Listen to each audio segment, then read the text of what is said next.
Hey guys, I hope you're hungry. Welcome back to Full Incense and War Stories. My name is Jericho, and today I am joined by CyannSentry for a review of The Jungle Book, the recently released remake of the 1967 animated movie. So, first impressions of the movie.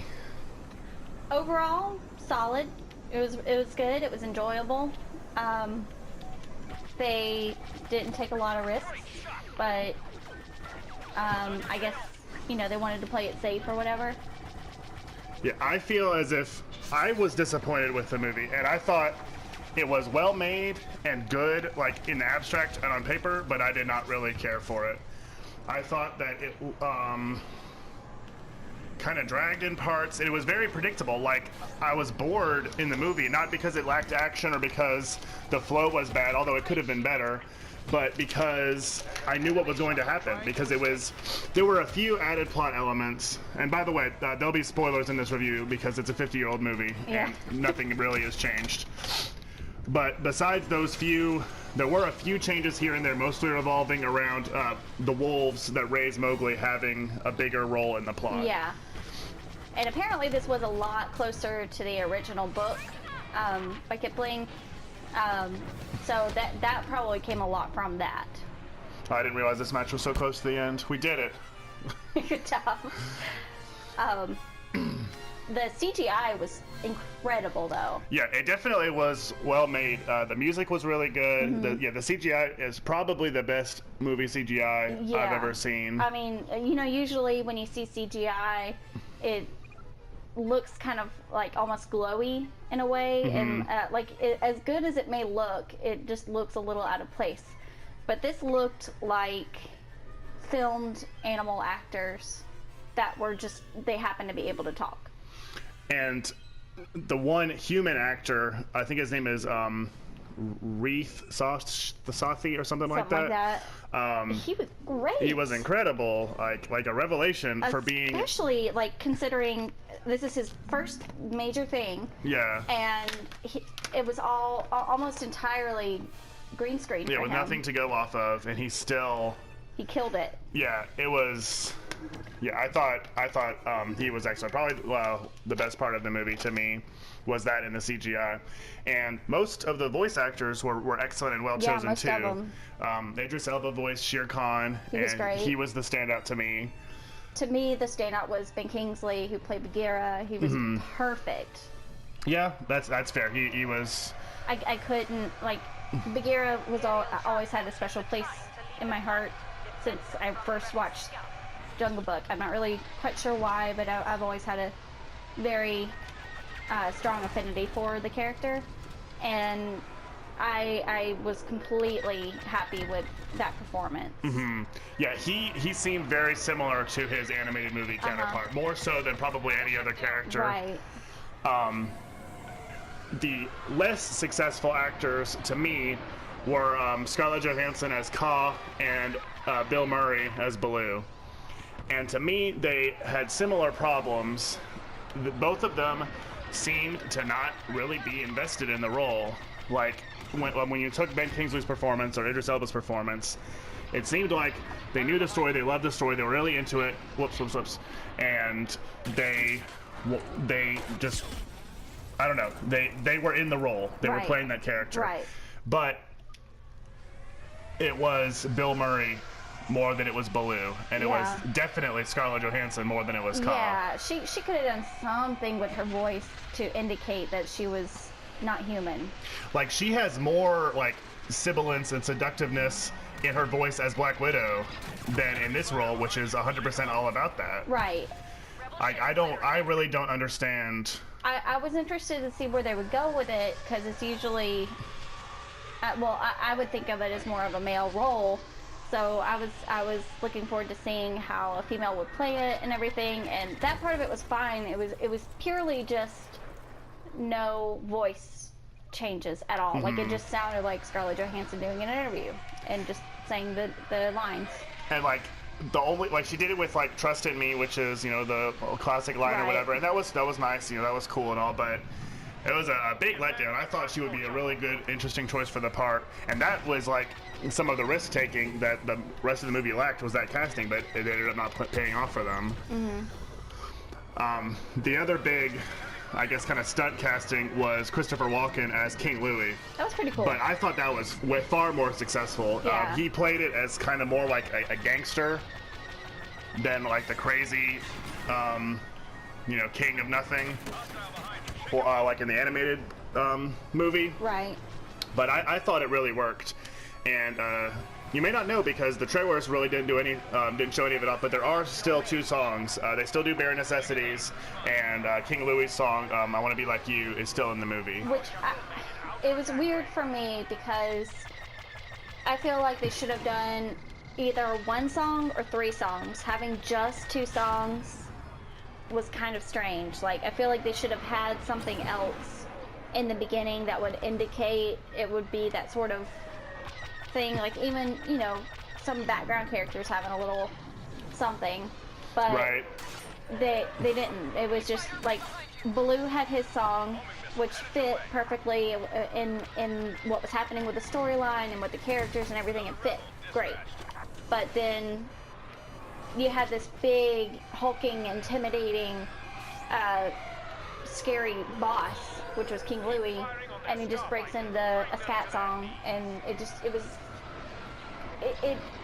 gave me some issues with the tone. To me, it just didn't fit. Like, if he had played it as more of a manic, crazy kind of character, I think that would have fit.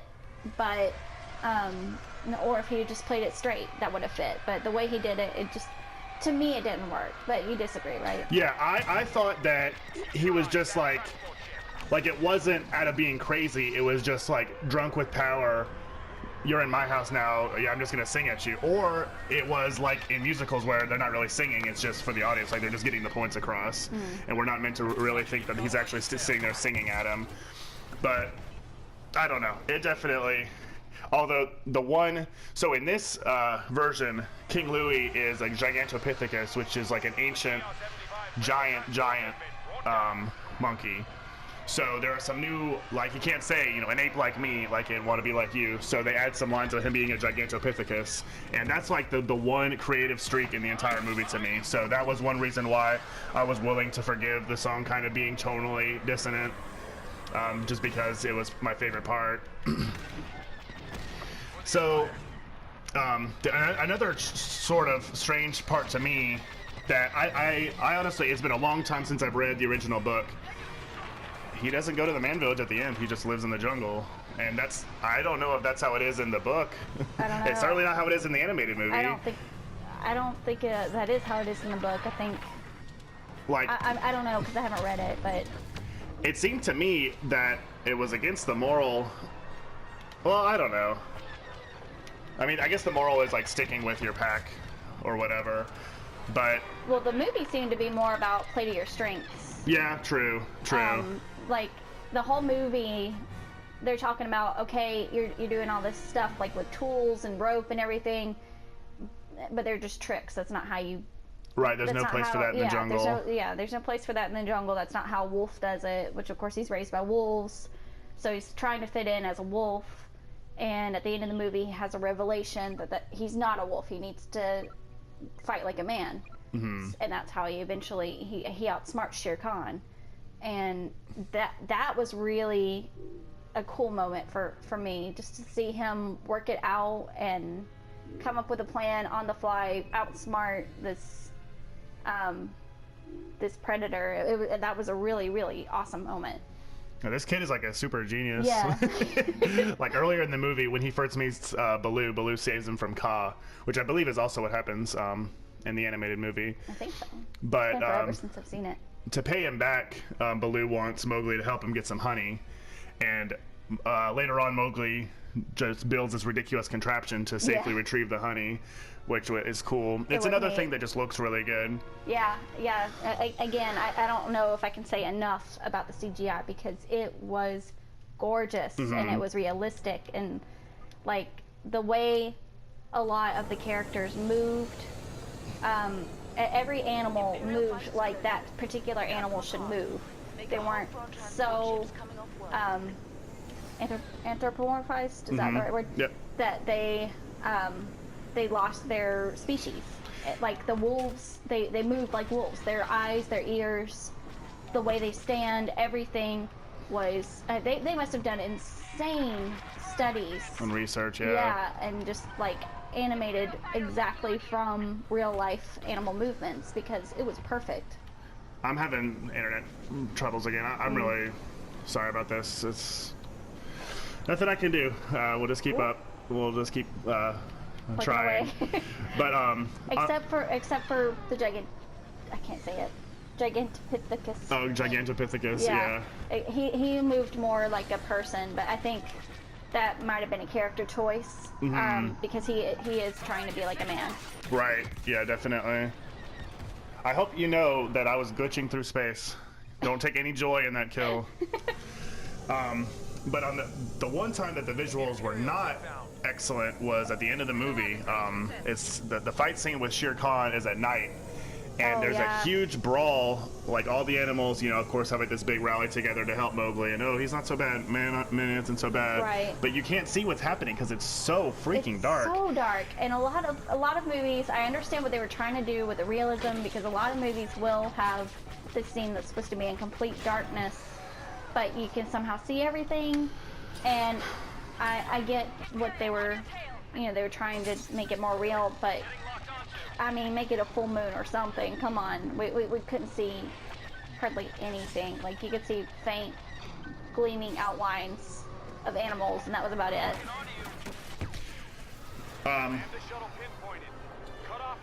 So, anything else you'd like to make a point of? I know I was saying something earlier. I can't remember what else. Here they come. The talking. The animals talking. Oh, yes. This is the first movie ever that to me, their mouths moved like they looked like they were actually talking, like they lip synced and everything. It's the first time it's not looked ridiculous and terrible. It's the first time that I've thought that was an okay choice. Yeah, that like Babe and all the like really well-known animal talking movies. It looks just kind of silly, like it just looks like a cartoon, but. This time, you could see it in every part of the body. Like, I especially noticed it with Shere Khan, all the way down to his shoulders. You could see how the muscles were moving for him to talk, and it looked incredibly real. That was awesome. Yeah. Once again, the visuals are the highlight, and to me, honestly, it was kind of worth the price of admission just to see that. I definitely think it's a movie that. It's good to see in theaters. It was just beautiful. But I was saying, as we left the theater, that I can't really see myself buying it on DVD because I would just watch the original. That to me had a lot more heart. It did, but I would want to buy it again, if nothing else, just for the visuals. Yeah. Like, it was a beautiful movie, but they needed to take more risks. They needed to change up a little something, make it a little more individual instead of a fan movie about the original cartoon. To me, as my final word, King Louie wanted to be like a man, and I think this movie was just a wannabe. So, 6 out of 10. Yeah, that's fair. 6 out of 10, maybe 6.5 out of 10. So anyway, that'll do it for us today. Thank you so much for watching. Thank you to Cyan for joining me. Thanks and I do apologize about the internet issues. I've invested money in trying to find better solutions, but whenever I'm uploading at the same time, it just gives me problems.